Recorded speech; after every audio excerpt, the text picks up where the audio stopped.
Guys,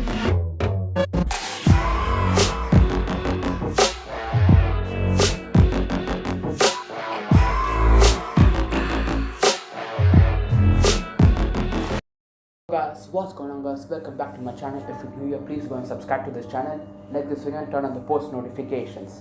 So in this video I'm going to be doing as I promised in the last video. So the last explaining video I did about Lemuria. So in that I told that I'll be doing explanation video why Mughals were not able to control the south. So the title of the video will be why did the Mughals fail to control South India? And there's some bonus clip also at the last. After this video ends, I'll put that clip also in the last. So first of all, I did that reaction video before. That was a big failure, so don't mind watching that. That was not good. I'm going to be deleting it after this video gets uploaded. So it means no, I won't delete it, but it will be still there, but just don't watch it. It's not good. And in this video, now let's start. Why were the Mughals not able to control South India? So, not only Mughals, Mauryans also faced the same difficulties capturing Tamil Nadu and Kerala. Sometimes we underestimate the distance between Tamil Nadu and Delhi. Just comparing the distance between Madurai and Delhi, Moscow is much closer to Berlin. In any logistics, in any war, logistics is very important. Facing Tamil Nadu and Kerala needs a massive effort massive effort too. So the notes are behind me so that I made what I'm going to say and I'll explain to you after each page. So Tamilakam, and by the way, Tamilakam is like a book. I don't know what is it. I've never searched that on Google, but I think it's a book of ancient Tamil Nadu, how it was, and yeah, that's it. That's what is there in that. So Tamilakam is a country like Tamil Nadu, like it was not initially part of India, but no one knew. Even I don't know. I didn't search about it, so I can't give any information. So Tamilakam was a group of small countries, and they were always constant in war. So battle-tested troops. They were in war with one another. What this means is that first, you might be understanding the first three lines which I said, that Mughals were not able to control Tamil Nadu and Kerala. Not only Mughals, Mauryans were also not able to, and we underestimate the distance between Madurai and Delhi, like Tamil Nadu and Delhi. So you might have understood, but that's not related. It's just I got from internet. So the last paragraph which I said was that it's true that in any war you need the logistics. Without logic you can't do anything. If you think the enemy is going to do this, then you have to do a way which can defeat the enemy. So in this paragraph what they told is that Tamil Nadu, the Tamilakam kingdom, it's not any big kingdom, it's just like a country, and inside there are small countries. So Tamilakam was a group of small countries which were which had enemies, which thought that other kingdoms were enemies for them, and that's what it basically means. Since they were called as small countries, the one country will be focusing on capturing the other countries so that they can grow their kingdom. They can keep on their kingdom growing. They can capture other countries, other places, and make their kings as a slave for the one who captured it. So since they were a constant in war, since they fight with each other more often, the troops, the sepoys and everyone were tested. So wherever Mughals attack, they were ready for attacking them. Now next page I'll be reading it. Maintaining a supply of chain of this distance and size needed a massive logistics support. It is not an easy task. Sea invasion could be a choice, but the northern kingdoms did not have a big navy. Facing Tamil Nadu navy won't be an easy task. So what they are saying from these two lines is that first line you might have understood that they are saying about the logistics again, saying that you need a big logistics, you need a distance like big logistics which can compress this size of Tamil Nadu and Kerala, And by the way, in this report they have mentioned so many Tamil Nadus, and Kerala was not mentioned, so I'm sorry for you guys if you're seeing this video.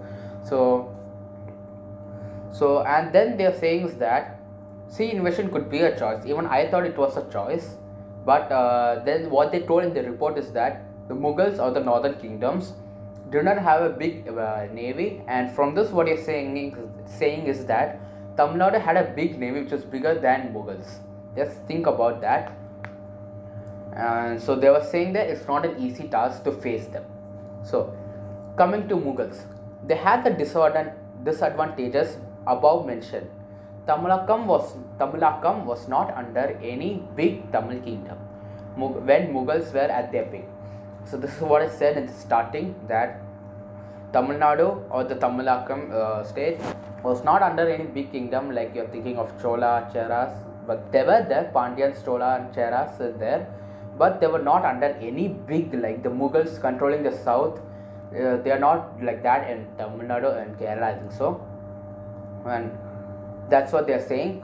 So even though they are not in a big they are not under big kingdom, just see how they were able to confront Mughals, which were like which had many areas controlled. And on top of that, Marathas were from Maharashtra. Mughals had captured Maharashtra, Maratha kingdom, they have collapsed it. So there were some rebels or some kings started using their force of the people to attack the Mughals. So the next two lines says that Marathas gave a tough time to the Mughals. Marathas were a big headache to Aurangzeb. So from this you can understand that Marathas trying to get their land back, but it does not. But this is also one thing which I also told myself, that without seeing the script, I told myself at the first that I had searched about Mughal Empire and Mauryan Empire in the Google, the map which I'll continue. I've seen the south of India was not controlled, but a considerable part of Tamil Nadu was under Mughal and Mauryan kingdom, which is Chennai or below. But these people never touched Madurai. So Madurai, Kanyakumari and all others were safe. Above that was some, but Chennai was totally under their control. So next paragraph, that's what it says. It says that, but it does not mean that Tamil Nadu was never under Muslim rulers. For a good amount of time, a considerable part of Tamil Nadu was under rulers who were the descendants of the Mughal Empire. So when people captured Tamil Nadu, some parts of Tamil Nadu, there were no longer Mughals, they were just the descendants. Wait, I said I don't know the meaning of descendants, I forgot. So I guess there will be the Mughals only, since they still have their name as Mughals. So there will be Mughals. But there's a report says, which I have not added in this note, is that when people started capturing Tamil Nadu, the Mughal Empire had totally collapsed and there were no longer Mughals when they started capturing the south. So I cut that clip because I was changing the face, so don't worry, nothing happened. This video I'm going to make it as short as possible because I've been getting requests to make the video short and no one will watch it if it's 20 minutes, 30 minutes like that. So now I've finished 2 pages and this is the last page of this thing, and it has reached only 8 minutes, so I'm happy for that. So here comes, we all know that India was under British rule for 200 years. Mughals and others were not counted in that. But people think India was under almost 200 years under British. But I'll just read reading, then you can understand how Tamil Nadu is older than India. After the fall of mighty Cholan, Pandyan and Cheran kingdoms in 13th century, Tamil Nadu went under foreign rule for the next 500 plus years. Just think about it, above 500 years. They were under foreign rule. When I mean foreign, when I mean the term foreign, I don't mean only the British and France. I mean the Telugu rulers and the Muslim rulers. And the Telugu rulers, they are not foreign, but I don't know what they did in this report. They just created as foreign. And Muslim rulers, of course, are foreign because like they can be from Afghanistan, they can be from Pakistan, just like the Asian India. So you can't say which rulers were Muslim. You can't say if they were only Mughals or something. So Yeah, for the next 500 plus years it was under foreign rule.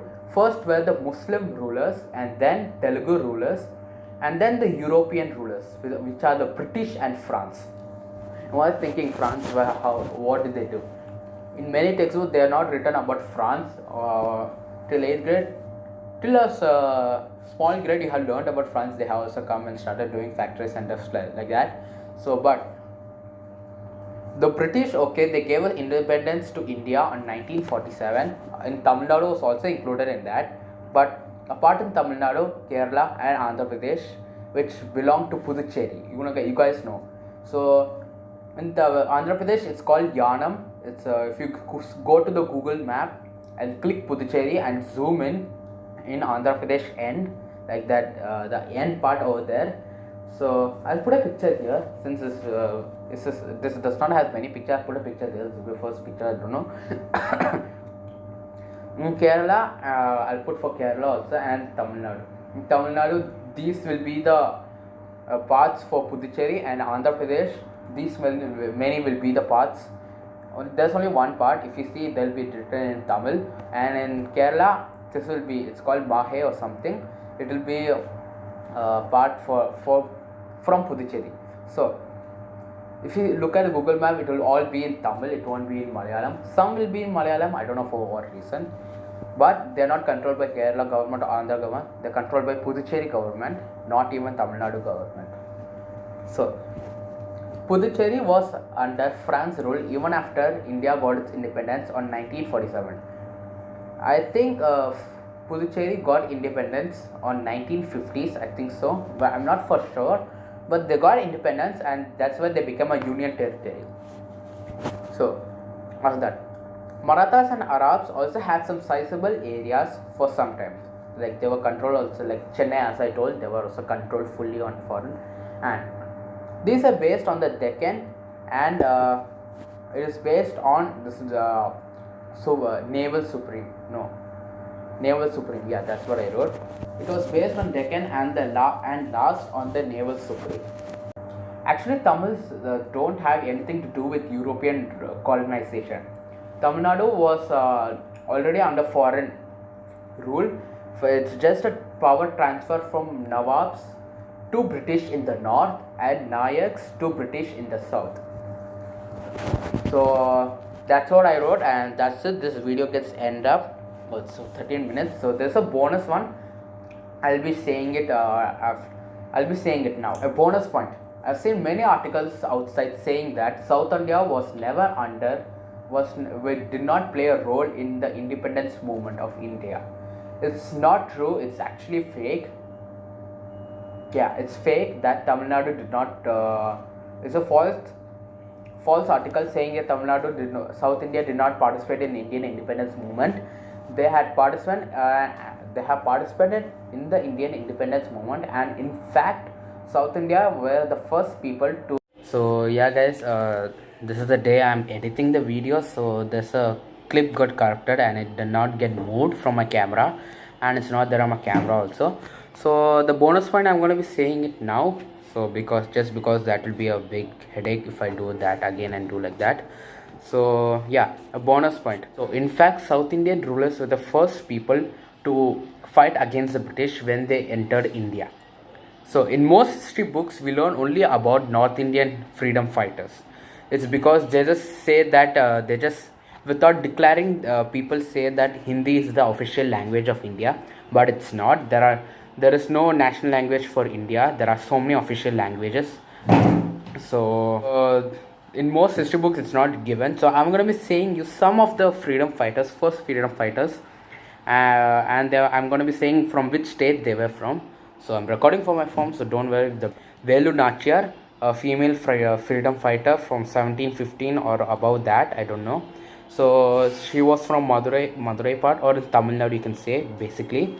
And Uyalavada Narasimha Reddy. So he's a Telugu freedom fighter, and there's a movie based on him called Saira Narasimha Reddy, and it's a Telugu film dubbed into Tamil and Hindi also. You can watch. Then Marudu brothers, or the Marathu brothers, or Marudu Pandyas. So they were with Velu Nachiyar. They are also from Tamil Nadu.